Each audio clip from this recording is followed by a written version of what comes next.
There comes a point in time where enough is enough, and everything that I am seeing from Sami Zayn in 2025 has been exactly that for me. Enough. And going into 2026, the rumors that are going around are absolutely staggering. As we know, the Royal Rumble is going to be taking place in Saudi Arabia this year, and as we know, in that country, for some reason, Sami Zayn turns into Super Saiyan. He turns into Sammy Hogan, and I have a certain belief that he will definitely win it. And according to the rumors going around right now, Sami Zayn seems to be the likely contender to win the 2026 Royal Rumble, and I am not having any of it, okay? Sami Zayn truly sucks, and let me explain why. But before we do, you guys, please hit the like button on this video and subscribe to the channel with the bell notification turned on. And if you want to support the channel even further, how about you become a member today? So essentially, my problem with Sami Zayn all began this year, essentially, where every single time we had a big moment, right? A big new world champion, whether it be Sami Zayn confronting Jey Uso when he won the world title, or maybe even last year when he went into WrestleMania 40, where he defeated Gunther and he beat him for his 2-year intercontinental streak. At that point, I'm thinking to myself, okay, we have a lot of different moving parts here, and the reality is the investment that is known as Sami Zayn is not the right investment. I mean, look at the guy, bro. He looks like a homeless guy. He looks like a guy who has, he looks like a damn lollipop that fell on the floor. You pick it back up and you got a bunch of dog hairs on him, bro. This is going to be your next world champion. Why exactly, huh? Why? You had somebody like Karrion Kross, right, where Triple H essentially went out of his way to not push him for whatever reason it might be, whether or not his contract is coming up. Maybe he got like Scarlett by his side and the WWE is not trying to pay for two people. Whatever it might be, okay? In no way, shape, or form was the investment in Sami Zayn bigger than a potential Karrion Kross push, because we already know what we can get out of Sami Zayn. I mean, he's been here for what, 10 years? He made his debut against John Cena in the Open Challenge, and from there on, like, he did honestly, I can't care. I can't care for any of it, like any of his accomplishments, all right? What I really know Sami Zayn for is the guy that was in NXT, right? And the guy that has been continuously feuding with Kevin Owens on and off. And if he's not feuding with Kevin Owens, they're tag teaming him together. So that is the issue that I have with Sami Zayn. And the reality is, if you're going to wait until Vince McMahon is out of the WWE, right, Triple H, if you're going to wait until he's gone for you to then push Sami Zayn, my question is this: why didn't you do it any sooner? Why did you have to wait until now, when the entire world of WWE right now is the driest it has ever been? I mean, last year, going into WrestleMania 40, what an amazing year that was, right? The Rock was back. Everything was just like, stepping up. The WrestleMania 40 kickoff show was amazing with The Rock, Roman, and Cody Rhodes slapping one another. That was the peak time in WWE. Fast forward a year and a half and some change later, whatever.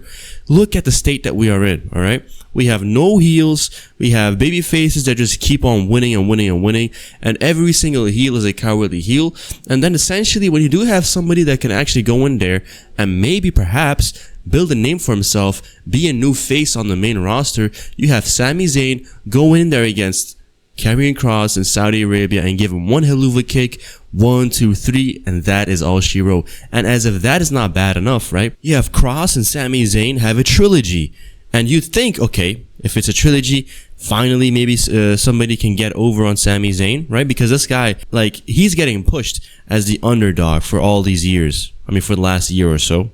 I mean, honestly, 2 years, right? The guy has been pushed around like, oh my God, I'm the underdog. I will get my championship. I will do this. I will do that. And the reality is, dude, how are you an underdog when you win everything, right? Like, the idea that somehow whatever Sami Zayn does as a babyface is any different than whatever another babyface does is completely ludicrous. He does the same thing any babyface does. I mean, what does he do that's so different? He gets beaten down by the heels. He is injured and he goes to wrestle. He loses because of his injury. I mean, every single babyface does it. Like, so what is really unique about this guy and this whole underdog narrative, all right?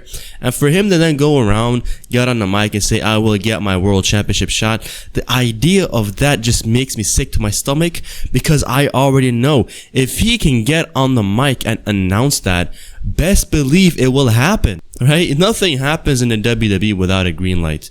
So for him to go on the mic and cut that promo and say, I will become a world champion, sooner or later, that gold will be around my waist. And the idea, right, that the World Heavyweight Championship is going to be around the waist of Sami Zayn, because we already know he's too much of a bum to carry around the WWE Undisputed Championship. He's not going to be the face of the company. He can hold the B-League title, but even the B-League title is too much for him, bro. Even give him maybe the United States Championship, if that, right? Even the Intercontinental title that he took off of Gunther was a little bit you know? But coming back to Kross, okay?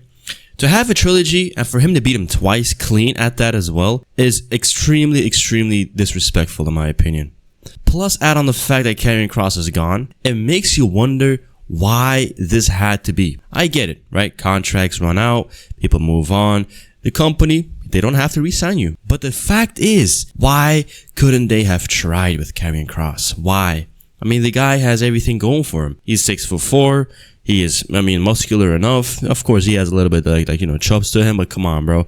If you look at Sami Zayn and you think, oh my God, this is the peak male conditioning, hell no, right? If Sami Zayn can get a push because, like, you know, despite of the way that he looks, Karrion Kross can get it as well. And the idea that he didn't get a single shot ever since Triple H took over is what exactly worries me, because he has this favoritism for the NXT guys. That is not a question, right? That is a fact. And the fact is, Sami Zayn is not a world champion level fighter. He's not a world champion level competitor.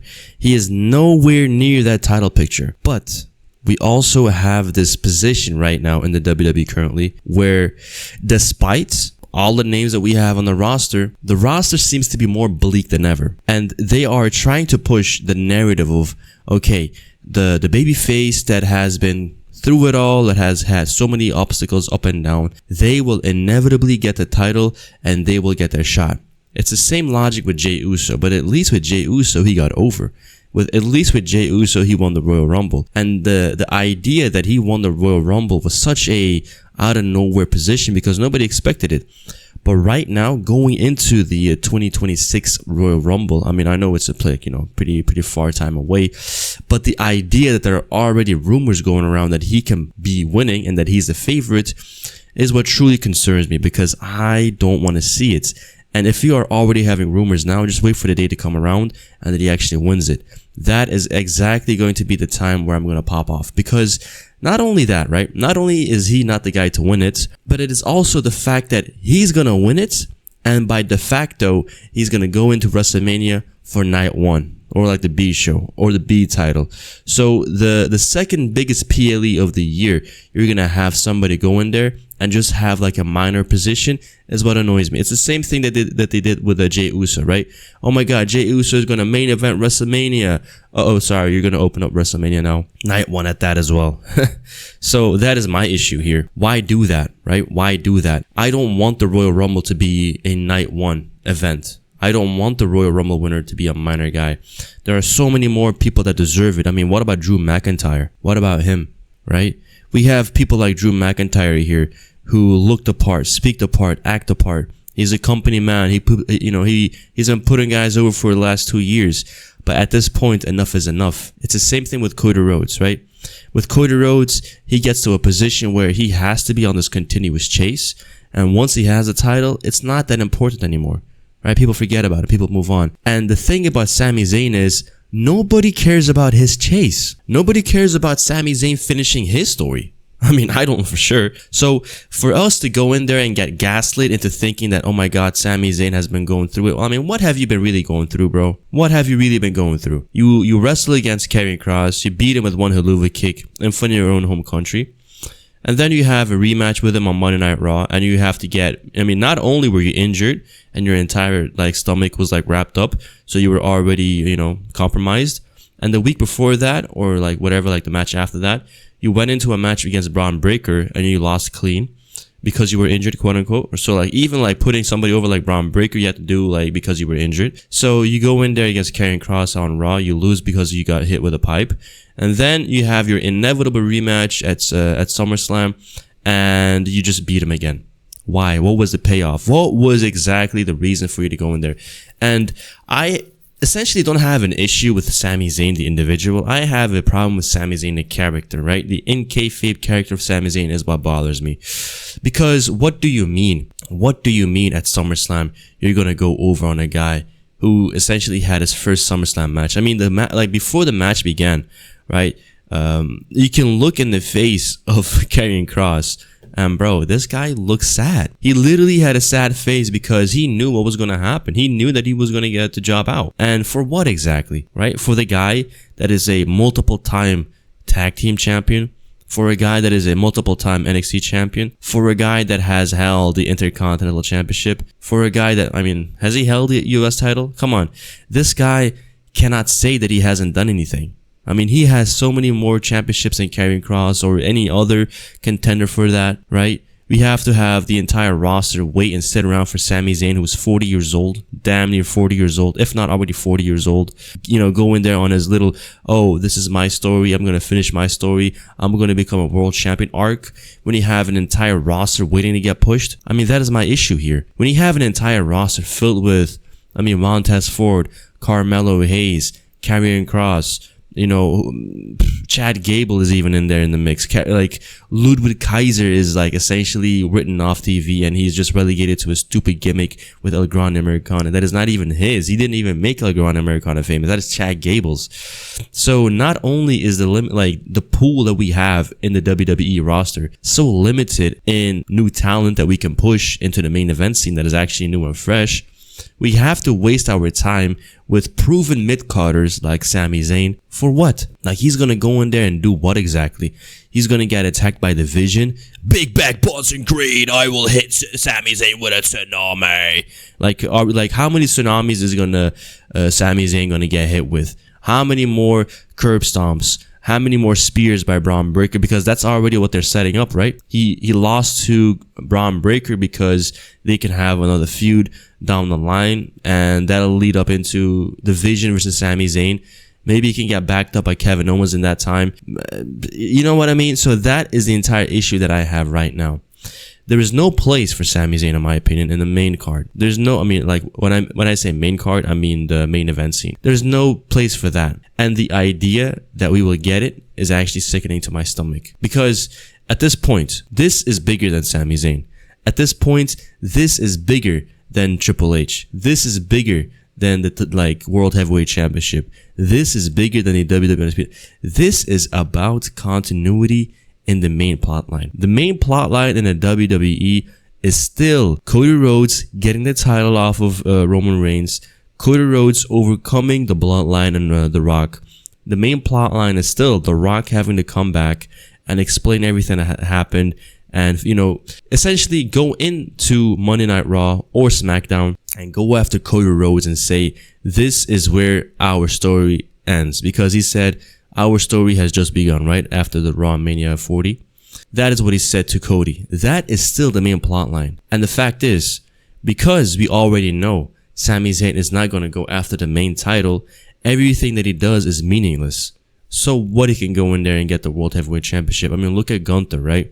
How many promos do we have to endure where Gunther is going into the ring? He faces the corner camera and then he says, when I get you in the middle of that ring, I will pin you 1, 2, 3. How many How many promos of that nature did we not have to endure? And that is Gunther, right? Gunther is more legit than Sami Zayn, but Gunther lost to Sami Zayn. So that is what I'm fearing here. Because by that point, as soon as Gunther, Sami Zayn, Seth Rollins, Bron Breakker are in the World Heavyweight title picture, Sami Zayn he has so much to claim. He has so many victories to claim, and I just can't stand that dude. Like, he can go in there and say, yeah, I beat Kross, I beat Gunther, I became the IC champion. Like, what? And I'm sorry, dude, I really don't have any patience for that. Because what can you really do with Sami Zayn? Oh, you can appeal to the Saudi market? You can appeal to the oil prince market? Wow, really? And you already know if that is the case, then he's essentially nothing more than a prop. That is the same thing Jinder Mahal was when he got the title off of, who was it? I don't know who it was. AJ Styles? Whenever Jinder Mahal became champion, and he was able to beat Randy Orton in that qualifying match. That is the entire issue that I had with Jinder Mahal. Like, he didn't become a champion, even though I kind of liked his run as a champion. I think he did a really good job. I'm sure that he did a way better job than whatever Sami Zayn can ever do with the World Championship. But the idea that Sami Zayn has to go in there and be treated like the underdog when he goes in and he essentially wins every single match that he's been in, and every single time he has like another match that is not against like a main card or whatever the hell it is, he wins. And even right now with Solo Sikoa, right? The United States champion, Solo Sikoa, he has to go in there and he has to roll him up. Why? Why does Sami Zayn have to roll up and beat the United States champion? I mean, so he already beat Gunther, and now he beat the United States champion Solo Sikoa. He's already a multiple-time main eventer. He's a multiple-time champion of NXT with tag champions, IC champion. This guy is an underdog. He's had a more well-rounded career than 99% of all wrestlers in history. He's in the top 1%. You understand? He is not an underdog. He has done it all, essentially. I mean, what? Like, okay, so whoop-de-doo, he didn't win the world title. He didn't win the championship. I mean, you are not that guy. I mean, if you were that guy, you would have been it, right? If you walked in the door and the first thing that we see is a 6'5", 265-pound muscle machine, just veins popping everywhere, right? Then by that point, okay, go on, get the title. But if you're just a regular 5'11", 6 foot guy with body hair that you haven't shaved, like every time this guy wrestles, I bet every time he leaves the ring, there is body hair on the mat, like every single time. And that is what bothers me. Not that he's like, not that he has body hair or anything like that, but his entire look is that of a bum, essentially. He's not a world champion. So I have a problem with him going in there and having to put over essentially Bron Breakker, but injured. And even Bron Breakker after the match, what happens? He has a segment where he sits down with Paul Heyman, Bronson Reed, Seth Rollins, and Seth Rollins is like, yo, what's up with you, brother? You do exactly what you set out to do. You said that you were going to beat Sami Zayn, and you did. But then Bron Breakker is like, yeah, I beat him, but I mean, he was injured. He wasn't the same. So that is my issue. If you want to put over somebody like Bron Breakker, a clear future in the WWE, whether or not he's going to be a main eventer or like a high card type of player, that is besides the point. He's going to be here when Sami Zayn is not. And the fact that we couldn't get a proper, clean victory over Sami Zayn is what truly bothers me. Why? What are you setting up here? Sami Zayn, Bron Breakker in the next year and a half, going into WrestleMania 43. Bron Breakker versus Sami Zayn for the World Heavyweight Championship. Is that really what we're going to do? That is a little bit bitter for me, man. That is a little bit bitter for me because I cannot get behind that. I'm sorry. No matter how hard WWE tries, I cannot get behind that. There is already a big enough issue with over-relying on old wrestlers. CM Punk, 47. John Cena, 46, 47, 48. Rock, over 50. R-Truth, over 50. Drew McIntyre, 40. The Priest, 41, 42. Look. You know the narrative, alright? Even Sami Zayn is 40 years old. I'm not going to keep repeating the age. But to know that Sami Zayn won't be here in the next 5 years, or essentially competing like this anymore, and to know that he can't put over Kross, and to know that he can't put over Bron Breakker cleanly, and to know that the WWE is still relying on the stupid narrative as if this guy is like a 20-year-old, like, oh, poor me type of guy, is exactly what is the issue here. How can we act like he is, oh my god, you're so poor. Poor you. How about we gonna give you your title shot? Oh my god. How can we act like that when there are literal people who get cut off the company that never got their shot, and they were here for 4 or 5 years and they haven't even won a minor belt. They haven't even won a PLE match, for crying out loud, right? And then we have Sami Zayn over here who was in the bloodline, who has who held both tag titles. He was undisputed tag champions with Kevin Owens. So how can we act like this guy is like poor you? So that is my entire issue with Sami Zayn. I hope that he can get buried soon. I hope that he will get the Karrion Kross treatment soon. And I hope that we will have a new influx of players into the main card, into the top card. And I just want to see Sami Zayn get out of here, man. I'm tired of him, and I'm tired of talking about him. And that is why I'm out.